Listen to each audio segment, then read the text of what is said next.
Hi, everybody.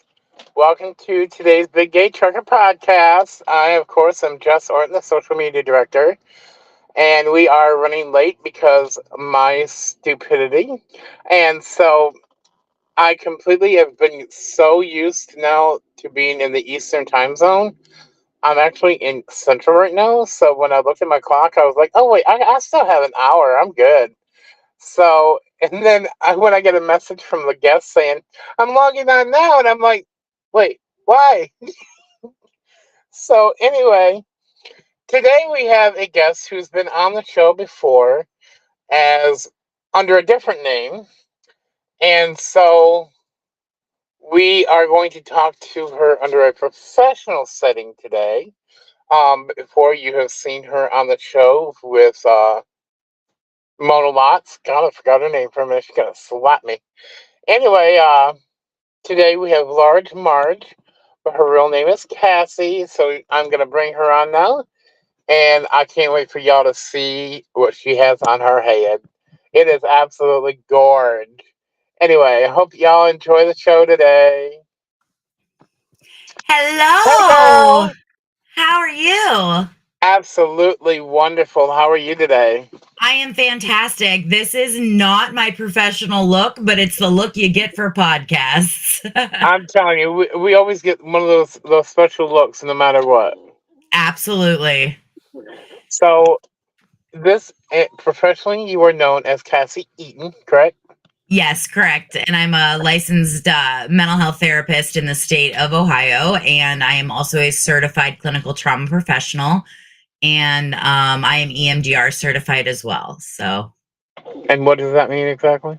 EMDR is eye movement desensitization reprocessing. It's actually one of the leading trauma therapies in the nation these days, and it helps folks desensitize from traumatic experiences they've had through a series of tapping and kind of going over the traumatic experience. It's a really nice therapy because it's not like you have to sit down and talk through every second or every moment of the trauma. It allows you to kind of sit with it on your own, and the therapist just holds the space for you while you work through it in your mind. Yeah, I think I've seen something like that where they're tapping on people's foreheads and their necks and their Yes. backs, and So it's like the whole that's go. EFT tapping. That's like an emotional trauma response tapping, which allows you to kind of calm yourself down. With Okay, EMDR, we tap from left to right, always back and forth. Um, and it allows the right side and the left side, so the logic side and the sensory side of your brain to kind of communicate through the trauma. right. And so it allows you to put the logic that you have today together with the sensory components of the trauma that you experienced. And that allows you to kind of reprocess the trauma and make it a more adaptive experience. Doesn't necessarily make it a great experience that you had this trauma, but it makes it, you kind of learn something from what you went through, and it Okay, allows you to then store it back just in your memory bank instead of having it pop up and be in the forefront all the time. okay. So today we are doing our. Fine, hold on. She has to say that. She no, she thinks I'm talking to somebody outside of my Oh, truck, and I'm not. And hi, so she's puppers. losing her mind. So now go lay down. I'm in my truck, so um. Anyway, so back to the topic. So today's topic is obviously mental health spotlight because May is Mental Health Month, correct? Yes. Okay, Yes. so I May make is sure Mental I Health got that Awareness right. Month. And so we talk about mental health on the road a lot because you spend a lot of time alone and out on the road and staring at things for a while and for long periods of time, and people's minds can wander in a good way and in a bad way. Yes. So, with you? What are some tips that you can possibly give truck drivers? Because I know you don't know a lot about trucking, Right. but I'm sure what you do know that during lonely times and times of long like a space continuum kind of thing. What can people do to keep their minds active and out of the dark spaces? I think that it'd be really difficult with mental health and trucking, to be honest with you, because you're so just, you don't have a lot of balance in your life when you're on a long haul. You're doing this drive and you're going from A to B and you're going from B to A, and that's all you're doing. So you don't really have a lot of community resources or places to kind of get that like body, mind, spiritual kind of balance that you need. So my biggest suggestion would be like maybe pack a little bag of self-care items that you can take on the road with you. Things that when you're pulled over, if your mind is wandering, you can maybe color, or you can listen. You have a certain playlist that you can listen to, that maybe brightens your mind instead of brings it more into a dark space. It's really like common to be like, oh, I'm sad, I'm going to go listen to some sad music and perpetuate this sadness a little bit. But sometimes you have to start off with a few sad songs and then bridge it into something a little more happy and upbeat. And it's great. I pack fidgets, pack anything that you can do with your hands to keep your mind from going into those really dark spaces. So maybe just a little kind of to-go kit. That's a good idea. I like that idea.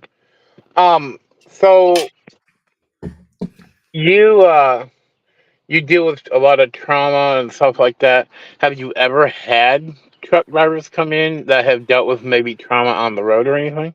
That I have not. I have not had any. It's. I would imagine it's very difficult to provide counseling services to truck drivers because the counselor, although I can be anywhere providing services to you, I could be talking to you if you're in Ohio. I could be in Hawaii, for all this Right. for all the laws care, but you have to physically be in the state of Ohio. I live in Ashtabula County, so we're right on the border of PA. So if I have a client that has to jaunt over 15 minutes to PA and get on a video chat with me, I have to say, we can't have this session. You're not in the state of Ohio. So Right. counselors can only work with folks who live or literally in the state that they are licensed in. So it's got to Okay. make it very difficult, unless you find a counselor who's licensed in multiple states or the states that you're going to be traveling in. Right. Right. I know there's a lot of truck drivers that do like telehealth counseling and stuff like Mm-hmm. that for people who are like certified in all states. And Yes, so, yes. that we do with that a lot. And then, if you can't go to a licensed therapist, we get a lot of phone calls personally. I know Bobby gets phone calls 2, 3 o'clock in the morning. He's gotten phone Mm-hmm. calls from me at 3 o'clock in the morning. Um, I've had personally, bad spots where my mental health was absolutely horrible. And if it wasn't for this organization, I can guarantee you I wouldn't be sitting here talking to you right now on this podcast. Yes, this organization has got to be one of the most amazing things that's out there for truck drivers, especially if you don't have your own therapist or a licensed therapist. Just having such a big support network that is Hmm. so just, I mean, they're so supportive. They're just so your network is so fantastic. Just touching base and on the topics that you discuss, and then also just knowing that you can pick up a phone and talk to somebody.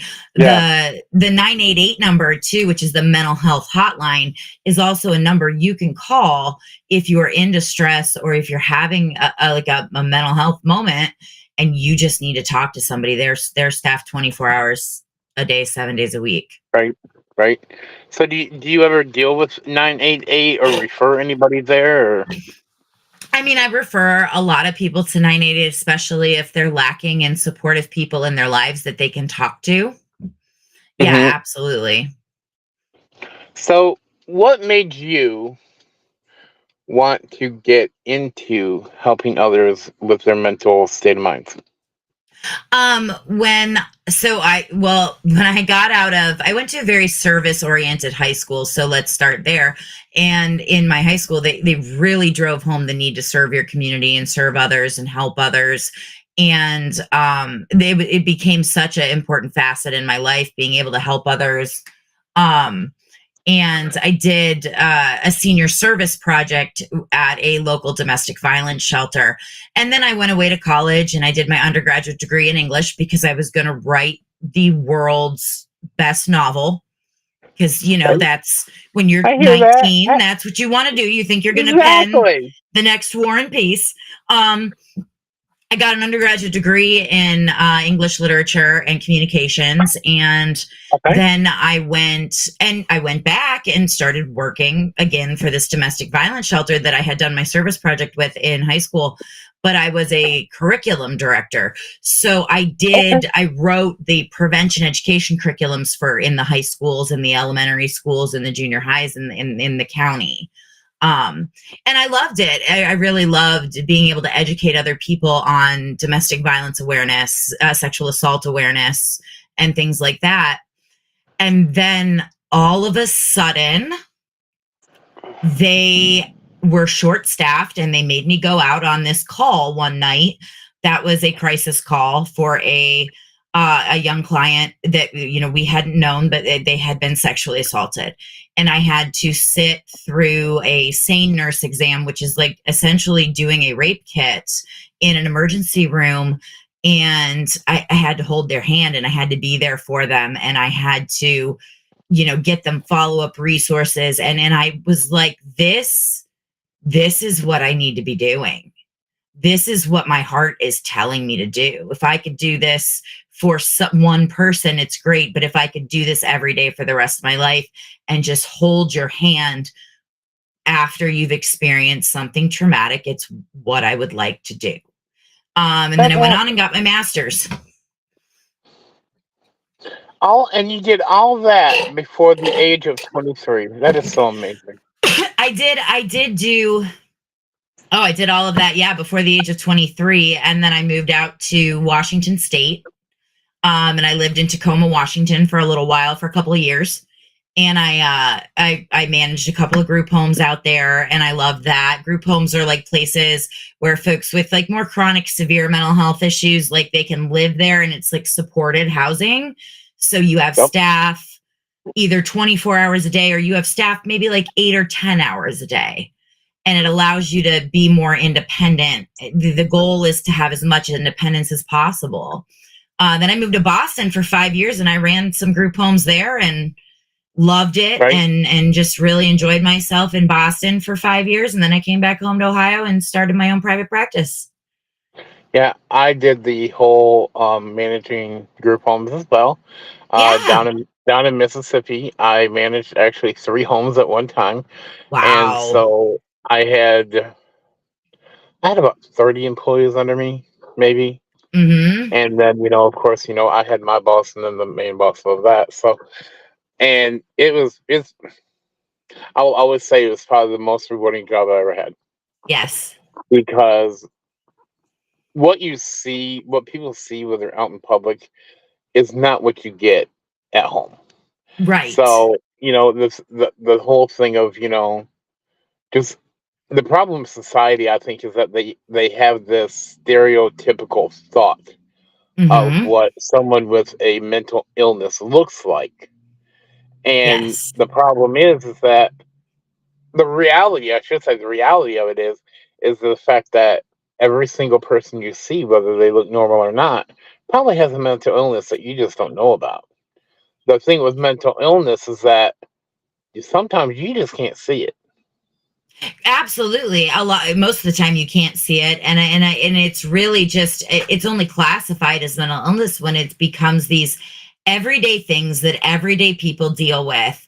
They become Right. exaggerated to a point that your daily life skills, your ability to perform daily life tasks just become totally hijacked and interrupted. Right. And so it only becomes a mental illness, or is defined as a mental illness, when it gets so big and so out of control that you can't manage your day to day. And the thing is like, everybody deals with anxiety, everybody deals with depression. We all deal with that stuff on a regular basis, but it's not always a amount, or an exaggerated amount, enough to have a diagnosable mental illness. But everybody deals with trauma, whether Yeah. you've been in a life-threatening traumatic event, or you have just stubbed your toe on the same coffee table every day for the last 40 years. Everybody deals with some sort of trauma. Right. Yeah. There's so many different things. It can, and I've learned over the years that trauma can be anything from the depths of a family member all the way up to rape, murder, all those kinds of things.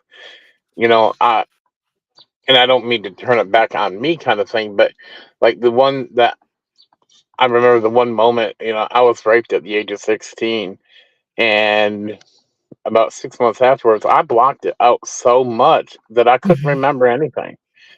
And then I was in, I, I'm always open about my past. I was in a drug rehabilitation program, and Mhm. I was sitting in a group counseling, I guess, Yeah, area. like a group counseling session. Yeah, Yeah. and it wasn't it. Some gentleman walked in that apparently looked just like my rapist, and all I remember is waking up in the fetal position in the middle of the floor, freaking out, Yeah. and everything came rolling back, and so yeah, you don't know when it's gonna happen. No, you Breaks don't know happen all what's the going to time. trigger it. Exactly. And Mhm. I didn't know this man. He was not even the person who did it, but Right. and he was standing over in the corner like acting, what did I do? Well, you didn't do nothing. Exactly.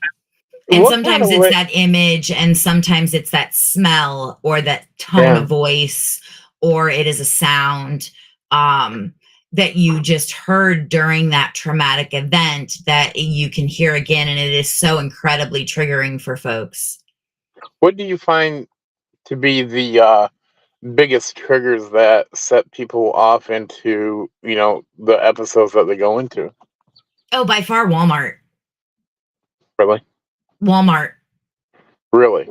Everybody hates Walmart. I can't tell you how many people I have talked to in my lifetime that are like, the minute I walk into Walmart, it's like the whole like world shuts down and everything is closing in on me. And I think it has something to do with the lighting and the high ceilings and just being so sensory overwhelmed by everything. Walmart is Right. by far the biggest trigger for folks with anxiety.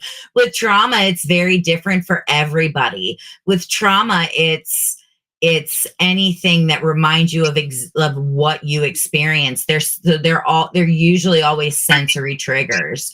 Sometimes they can be negative belief triggers. So, like something you believed about yourself in that moment when you were experiencing the trauma. Right. When you start to feel that again, or somebody alludes to that again in your life, it can bring all those same feelings back that you had when you had experienced the trauma in the first place, too. So I know with this next question, I know of course, because I was a nurse for 16 years, and then I did the group home health, all that stuff. Hmm. So I know HIPAA violates a lot of things where you can't say names or anything. But Right. in your experience in the history of what you've been doing, what is probably the most traumatic thing you've ever seen as a licensed therapist, without naming names, obviously. There's too many to And count, but you I'll spit tell. out of the mouth. Yeah, absolutely. There's too many to count, but man, I'll tell you what, the amount of unsolicited penises I've seen in my career, just from people running around naked, just off their rocker. That's a lot of dicks, man. I've seen a lot of penises in my career that I don't ever need to see, want to see, ever will see again. I don't know. It's been a lot. It's just rolling around. Yeah, it's a lot. And so I can't tell you what the most traumatic thing is I've ever experienced. That's right up there for me, though. But the most traumatic thing I've ever experienced, I have no idea. There's been a lot. And that's one of the Yeah. things that like therapists have to really be careful with is, if I let everybody else's traumatic experiences seep into my brain and I could pull one, the reason I can't even pull one up for you right now is because I can hold the space for you and put a distance and a shield on myself without Right. taking your shit home. And you have to with that kind of You amount of work. absolutely have to. I've been in this field for over 20 years, and I have 20 years of other people's stuff No, I can't. And so that, and I'm not going to be able to bring anything up because I've made such a good separation, between this was not, I can sit there with you. I can hold your hand through it as you re experience it and we work through it.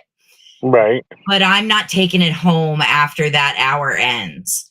I'm Right. leaving it in that hour, you know? Okay. No, and I get it, and we have to do that with, and not even just licensed therapists. We have to do that as friends, because Yes. not everything that we hear from friends can we take ever. Which I have an issue with. I've always had the issue of, hey, I just talked about that with so and so. I should go say something to so and so because I'm bored and I need to talk. And so that is literally Right. a thing that I've had to do with, especially here lately. And so, yeah, I get bored and I just start talking. So, Well, but gossip is an easy thing to kind of fall into because if you can talk about somebody else's stuff, then you don't have to look at your own and talk about your own. oh, don't worry, I am fucked up in the head. Don't worry, I can tell you that from the very get go. I'm probably I sit and I talk to myself, and thankfully, I can blame it on saying, "Oh, I was talking to the dog." But when when the dog's not around, you're like, "Damn." So another But you're that not thinking about your own stuff when you're talking about somebody else's, so it this makes is it true. a really easy go to like distraction It's very thing. true. I would like to tell you right now, though, we have 11 viewers while we're on live, which is Oh, pretty big here lately. But so you are very popular, by the way. yay! Yay! That's exciting. They just like my ratty ass wig. This wig went through the medieval fair a couple of times last summer and it's a mess. So is this what you're gonna Probably wear at some Pride? twigs in it and shit. No, no. No, I'm not wearing this to Pride. My Pride wig's on point. Okay, that's on point. She's got that set aside. So Yes. in the LGBTQ plus community, do you feel that there's more of mental health issues there than there is anywhere else, or is it pretty much the same all the way around, no matter what your orientation is? I feel like it's the same all the way around, no matter what your orientation is, as far as um what could happen, what could trigger you, what could go wrong, the kind of traumas you've experienced. But I do think with the LGBTQ community, there is a such a mountain of like shame for a lot of folks that they have to climb over that it Mm-hmm. makes it so much more intense. They've whether you felt shamed by your family or you felt shamed by society or by other people and oppressed in that manner, it makes it a lot harder, I think, to it like doubles down on how intensely the mental health issues really hit you. Right. Okay. Well, I get it. And I I really do. think that's a big part of Pride. And that's why I'm such a huge advocate for Pride. I don't think anybody needs to be ashamed of anything. Believe me, I don't think anything is dirty. I don't think anything's too dirty. I don't think anything's bad. I I don't think know. anything is I have. shameful. This is true because I have had conversations with this woman that I even me, you know, I have a drag name of Lahore, and I still blush sometimes when I'm talking to this woman. I'm not even gonna lie. Well, and that's Um, that's what I mean though. Like you shouldn't have to blush when you hear the word whore. You shouldn't have to blush when you hear the word vagina. Like you right, should find empowerment in it. You shouldn't be ashamed of it. And I'm a person who was raised in a very shame-based culture, and right, so I learned at a older age to be like, you know what? I am loud and I am proud and I am who I am and I have nothing to be ashamed of. And I live by right. that. And no, I fully get that. I didn't know what a gay person was until I realized that I was one. So, it was like, oh, okay, so this is normal. There are other people out there. Okay, cool. So I just my brain did. I had a question in my head, and it just was like, so what other things are like going on in your life? Because we know, like I said, we know you as both now Cassie, because we never really met Cassie before. We met Large Marge. So how did Large Marge come about? Mona was starting up this podcast where lots of cheap podcast, and I saw some of these upcoming like headlines of what these shows were going to be on, and I was like, you know what? I would love to be a guest star on this show. I'd love to come on here. I'd love to talk a little bit about some of this stuff with you. And and Mona was like, well, why don't you be my co-host? And you need a stage name, and which I've now adopted as like my drag name. And I was like, well, I really like Marjorie. I really, really feel like I relate to Marjorie from Fraggle Rock, which I'm not sure if you're familiar with this, but Marjorie was the trash heap in Yes. Fraggle Rock that passed out advice. And I was like, so I love that. And I'm like, and I'm large and I'm in charge and I'm loud and abrasive. And let's just go with Large Marge. Right? I mean, so everybody yeah, thinks it's the absolutely. truck driver in Pee-wee, but it's not. It's actually the trash pile from See, I Fraggle ain't Rock gonna because lie, I am a big pile that's of where I trash. went. So, see, for that part, you're Large Marge from that. But we're gonna on this end, we're gonna keep you as Large Marge, the truck driver from Pee Wee. Yeah, okay. It's more relatable. Well, when you go to therapy, then you tell them Large Marge sent you. Exactly, and they're gonna look at it and be like, "Okay, we're gonna give you some Thorazine." We're going to give you a 72-hour hold. Exactly. Oh, you need some help. So what is there any like, I don't know how to put it. What if someone right now is having major mental health issues and they don't know where to turn, and there are people out there that we have talked to that are scared to call 988. What can they do? Because there are people that have been taught over the years and pushed into their brains that mental health issues is wrong and that you should hide it more than show it. No, and it's a terrible stigma that's been attached to mental health because people don't really understand that everybody's got some mental health stuff, man. We've all got it going on, to some degree or to another. But if you get to the point where you are so isolated and you are so sad and you're so anxious and you're so scared, and you are thinking about taking your life or taking the life of somebody else, then you really need to call 988. You need to call and get help. I guarantee that there is one person out there who does not want to see, at least one person who does not want to see you take your life. And that's me. I don't even know you. And I guarantee you, I don't want to see you take your life. You know what I mean? So reach out and get the help. Call 988. Just because, and I think the misconception is just because you're thinking about suicide or you're having suicidal thoughts, it doesn't mean you're going to end up trapped in a hospital and with medication forced down you and all that.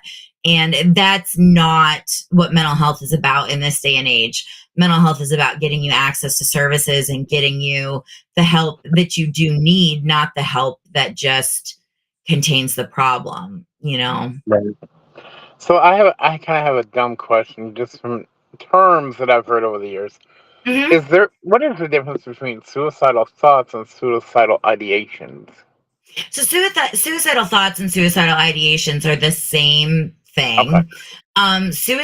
So people though can have like passive suicidal thoughts where they think about ending their lives. They think about it'd be better, better off if I wasn't here. Sometimes those are called depressive cognitions too, where Mhm. it's like you have these thoughts of like, well, the world would be better off without me. but you don't go as far when you get into suicidality. When you start going down the path of, this is what I would do, this is where I would do it, this is how I would do it, and you start making that plan, or Mm-hmm. you start gathering means in which to harm yourself with, or you Right. start kind of more hyper fixating on like a mean, like something you have already that you could harm yourself with, that's when it gets scary, and that's when you need to call and ask for help.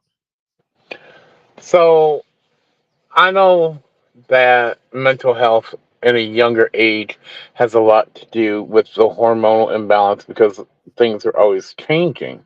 So let's take someone who is transitioning as a transgendered individual. Does that affect that as well? Absolutely, it does, and just the idea of a young person going through such a large change, even though it is a change to be the person that they are, going through such a large change like that at a young age is something that you 100% should have support around you, in the means of family, friends, support, other support systems, groups, and a therapist.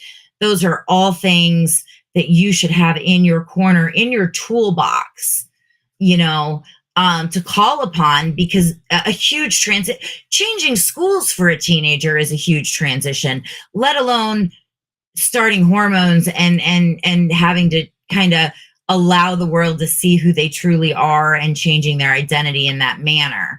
So it can be a smooth transition if you have the right supports in place and you have the right people in place. If you don't have that, it's going to be a little rockier. So let me ask you this. This question is a little controversial, which on this podcast this is how we are. I love Um controversy. I know, right?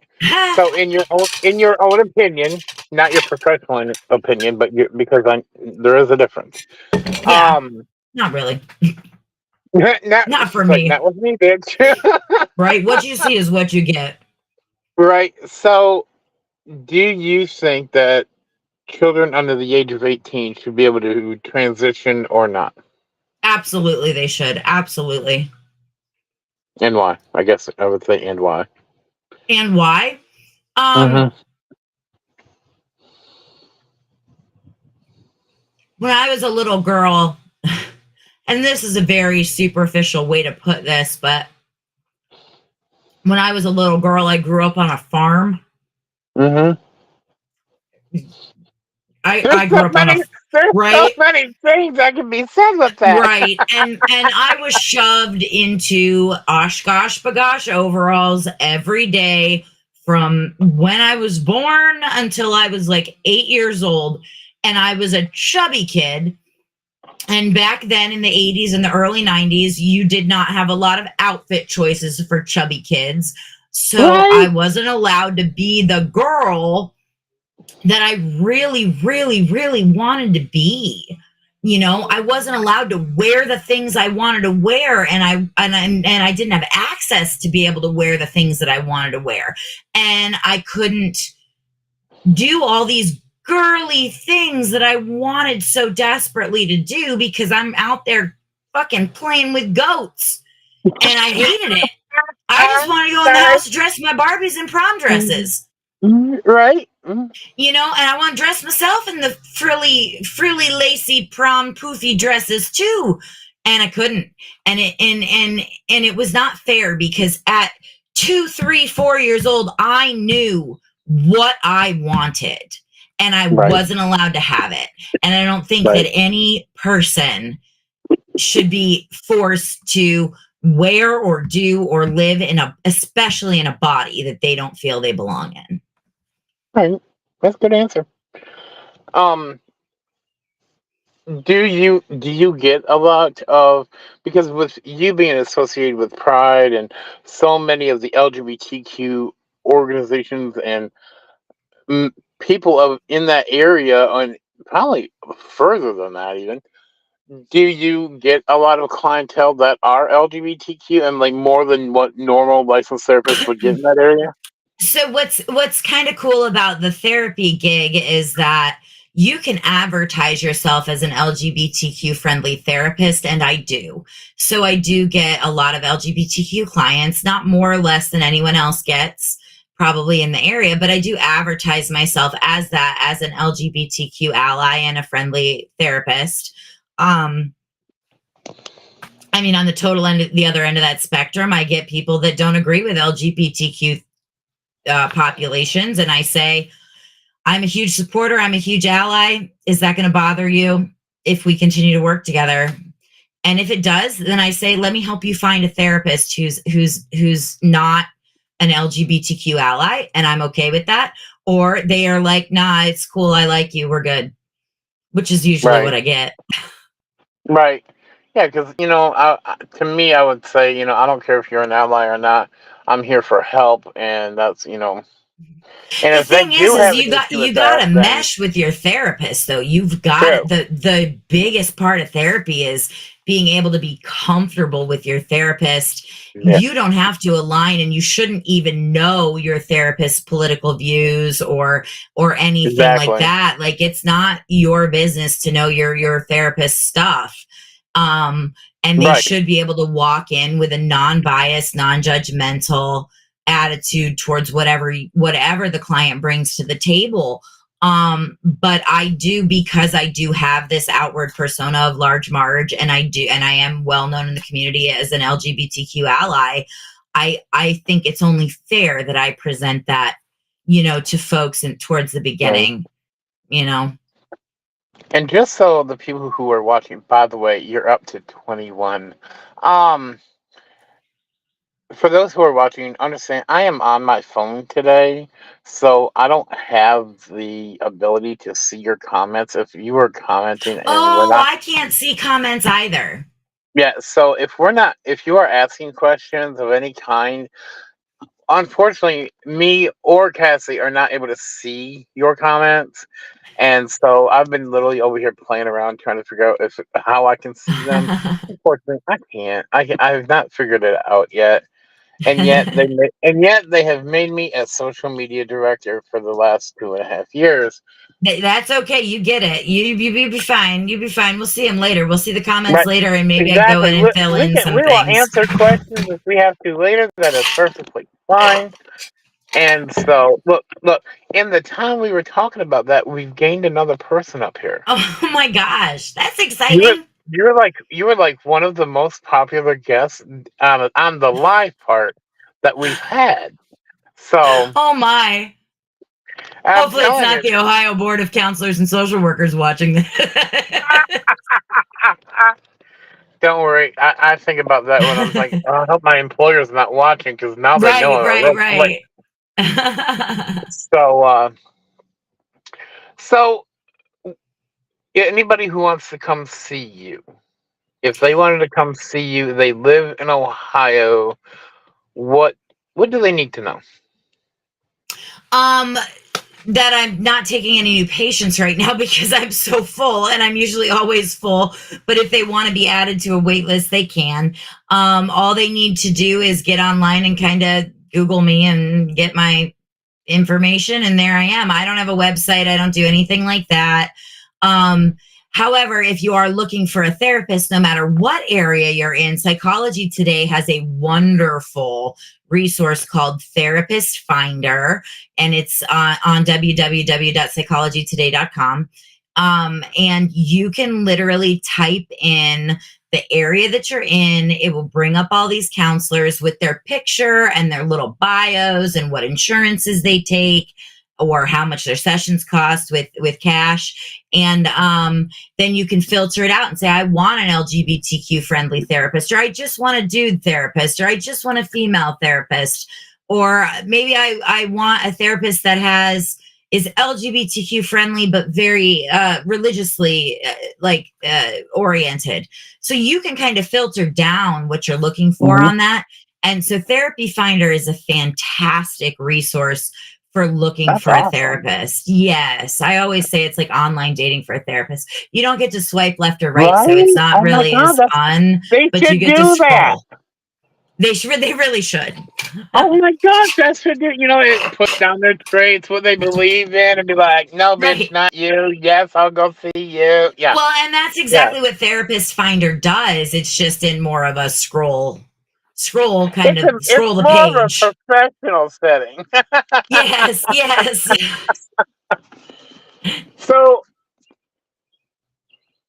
me and you, and Bobby, Derek, we all come from a generation where social media wasn't the center of our lives. We grew up that last generation when computers were just coming about. I mean, I understand you're probably a millennial. I mean, I'm sure you're under 30, right? I Oh mean, God, I you just turned look like you are. 41.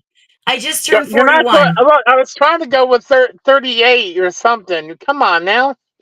Just turned 41 2 weeks ago. Oh well, happy belated birthday from the Oh, organization. thank you. But no, That's I right. didn't really grow up with You the had a big old internet, pool not like it party. was. You had a Yes. big pool party. That's right. Because, by Yes. the way, Miss, if you follow Cassie or Large Marge, however we want to put it, on Facebook, this woman, I kid you not, her pool was slightly ready. It was still kind of cold in Ohio. Do you think this bitch waited? Hell no, she didn't. Nope, she got May into a cold 1st. pool. She didn't care. Oh May my god! 1st. It was like 45 degrees outside and I was in that pool. Oh my god! I saw that and I'm like, okay, I live in Calvin. that pool in the summer. I live in that pool. I was in it for 4 hours earlier today. Well, I ain't gonna lie. When I saw that post, I was like, okay, maybe she needs a therapist. No, I have a pool heater. It was like 87 degrees in the water. I was Okay, good. so that I was makes a good. difference then. That makes a difference then. Yes. So back to my question because I sidetracked so easy. I'm sorry. So we weren't surrounded by social media, and I believe this is my opinion, personal opinion, is that we had less mental health issues in our generation and the generations before. I mean, it was there, don't get me wrong. We had some crazy people. I mean, I got some crazy people in my family that need to be committed 10 times over. But do you feel that social media has brought on more mental health issues than there ever were before? So, no, I feel that social media has brought out awareness to mental health issues.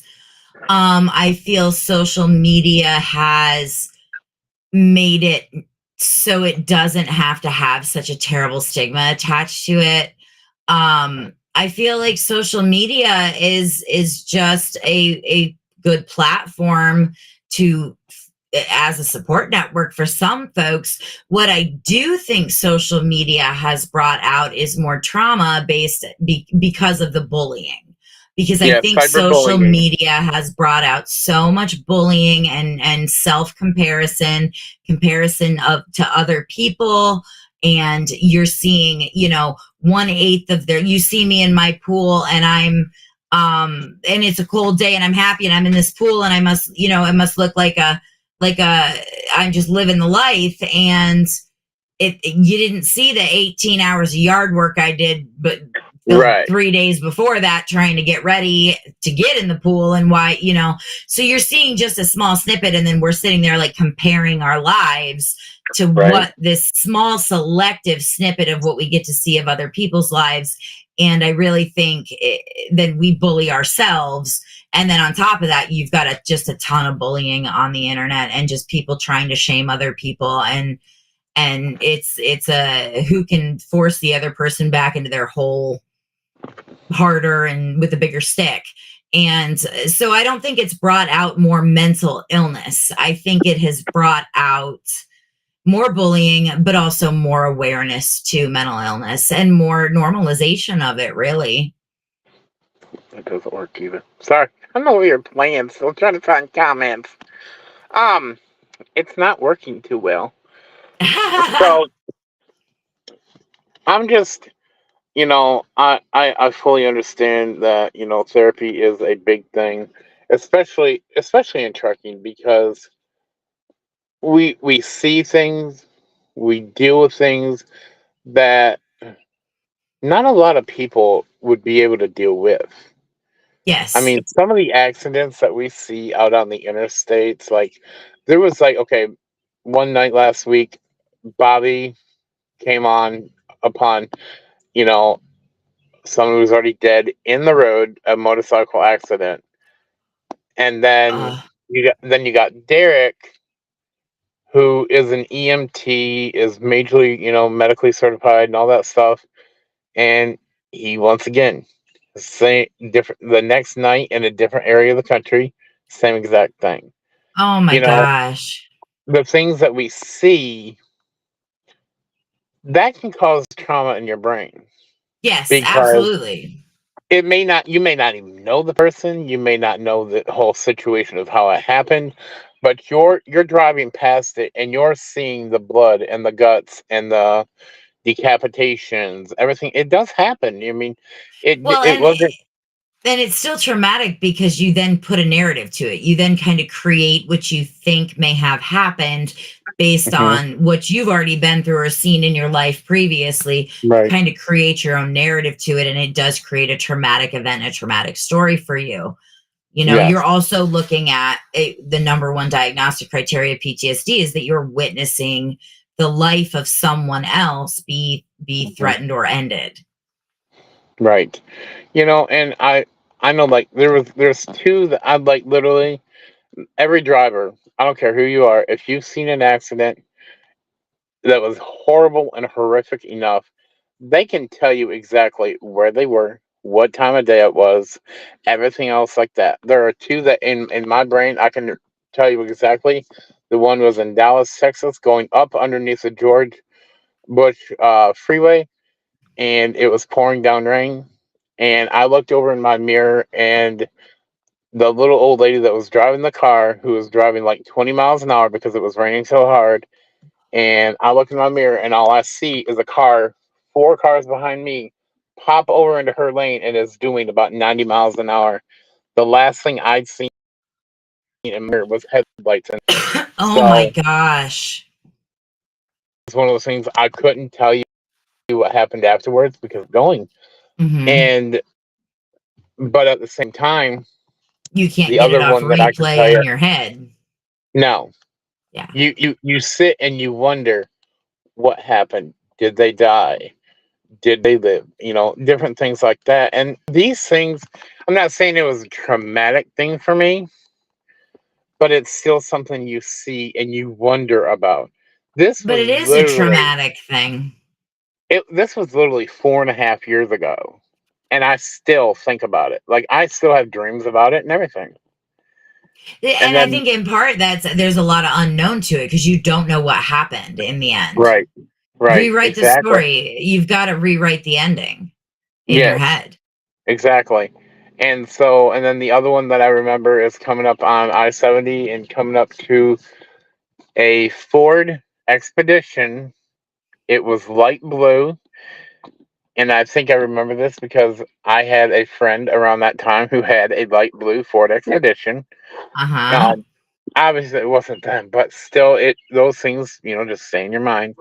Who Yeah. had the semi had stopped in the interstate because of traffic. The person was texting and driving. We learned all this because we were sitting in traffic. Um, and they literally slammed into the back end of the semi truck doing 70 miles an hour. Oh my gosh. And the only thing left of the one person was their head against the back of that trailer. Oh my So gosh. there are things that, like I said, we see things out here. We see things like this. And it's not here lately, unfortunately, it's not every once in a while. It's a lot more. And Yeah. so I believe truck drivers, they deal with a lot of stuff that they bury in the back of their head, but those things can come back out. And these are Yes. traumatic things that you were talking about, and the things that you can deal with. You hush. So would you hush? I'm on a podcast. It's so unprofessional. And hush. Lord They have think mercy. you I need a love that kid. co-host. Clearly. Well, no, she is. She's barking at these dogs over here. So, Oh, there. Now she can't hear him. Um, I want to thank you so much for coming. thank you so much for having me. This was Oh, wonderful. I really appreciate it. believe me, you can come on the show any damn time you want to. I would absolutely love to. Anytime I you mean, guys invite me back, I will be here. everybody, like, when I told them, who was going to be on the mental health spotlight, they were like, "Oh, I'm so watching." So because and it's your personality, it's your drive to be positive, and all the great energy that you put out. It's absolutely amazing, especially for our community and the LGBTQ plus community, as well as the trucking community, because sometimes, unfortunately, like, we've talked with the mental health stuff, we need a ray of sunshine sometimes because we Absolutely. don't always get it. And you are absolutely one of those people. Oh, well, thank you so much. I really appreciate you having me on. And hey, pack your mental health bag and put it in your truck and keep it there. Keep it there. So Little toolkit. is there anything else that you would like to say before we sign off? Don't hesitate to call 988. Don't hesitate. It's a difference between, it can be the difference between life and death. So don't Yeah. hesitate. The people on the other end of that phone are just there to help you. Hmm. And that's all they want to do is make sure that you stay alive and you stay and you get help, you know. Right. Absolutely. And like I said, thank you so much. I want to say one funny thing, or at least it's funny in my head. As the intro video was playing, it was funny as hell. I look down here at the bottom of my screen, and what do I see? Miss Cassie sitting there taking selfies. Oh That yes, is funny. I always take a selfie when I get all my makeup on because normally And I walk I'm around looking sitting like there, a and she's over hobo. there like, "Oh, girl, yes," making faces and everything, and I'm like, "Oh, Lord, have mercy." My This is husband just teased too me funny. because he's like, "Man, you take a really good picture, but man, what I get at home is not the same thing." Ah! That's funny. I tell you what, we can touch anything up with filters, girl. I'm just saying, right? Filter, filter it. Yes, Filters, yes. I sparkle like this all the time. right. All right, well, Thank you so Cassie, much for having me. absolutely, absolutely, and um, there is one thing in talks with me and Bobby and Derek right now of getting you more involved with the organization, which is kind of exciting thing, and we might have to talk to you more about that here coming soon. But once again, I thank you on behalf of everyone in the organization: Bobby, Ricky, Derek, Ashley, Jasmine, Vicky, everybody. We all love you, and we think that you're an absolutely wonderful asset to not only our community but our lives as well. Oh, thank you so much. I love all you guys as well. Thank you. All right. Well, thank you so much for being on, and I'm gonna pop you off here if I can figure out what the Okay. hell if I can figure it out. Hold on 1 second.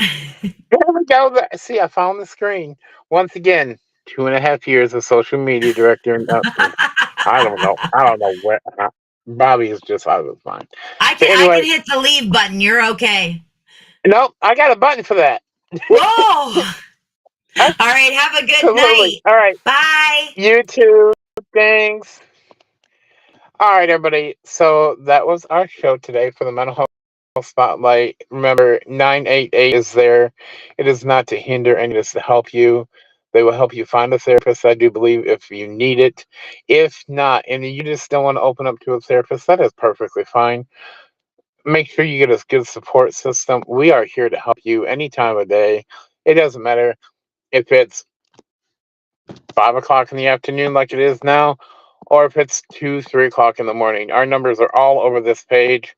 If you need to reach out, message one of us, we have our phones on all the time. So once again, thank you for watching. Sorry, I had to do it from the truck today, but it was the only place I could really do it. But always remember to stand up, stand out, and as always, stand proud. If I can figure this out, that would be wonderful. Look, See, I messed up my own closing. But anyway, have a great day.